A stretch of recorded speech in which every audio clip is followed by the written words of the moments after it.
আমরা তো কষ্ট পাচ্ছি, কিন্তু মমতা ব্যানার্জির কিসের কষ্ট? গরমে আমরা দাঁড়িয়ে আছি, মাথা খারাপ হয়ে গেছে মমতা ব্যানার্জি। নালে বলুন, আমরা যাত্রা বার করেছি সারা পশ্চিমবাংলায়, পরিবর্তন যাত্রা, উনি ধর্ণা শুরু করলেন, তাও একদিন দুদিন লোক এলো না, বন্ধ করে দিলেন, যাত্রাও শেষ, ধর্ণাও শেষ।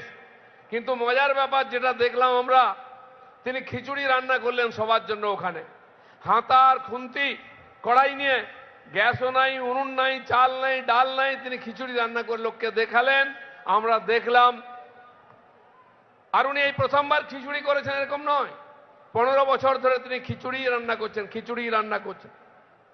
26,000 শিক্ষকের চাকরি খিচুড়ি পাকিয়ে দিলেন। কে পরীক্ষা দিয়ে চাকরি পেয়েছে, কে পয়সা দিয়ে চাকরি পেয়েছে বোঝা গেল না, এখনো তাদের ভাগ্য জুড়ে আছে। আরো প্রায় শোনা যাচ্ছে 42,000 এরকম কর্মচারী আছেন যাদেরও খিচুড়ি বানিয়ে দিয়েছেন, তাদের চাকরি কতদিন আছে কেউ জানে না। আমাদের এখানে বন্যা হয়, ফসল নষ্ট হয়ে যায়, সেখানেও মমতা ব্যানার্জি খিচুড়ি বানান। কার ফসল নষ্ট হলো, কার হলো না, কার অ্যাকাউন্টে টাকা যাবে বোঝা যায় না, সব খিচুড়ি।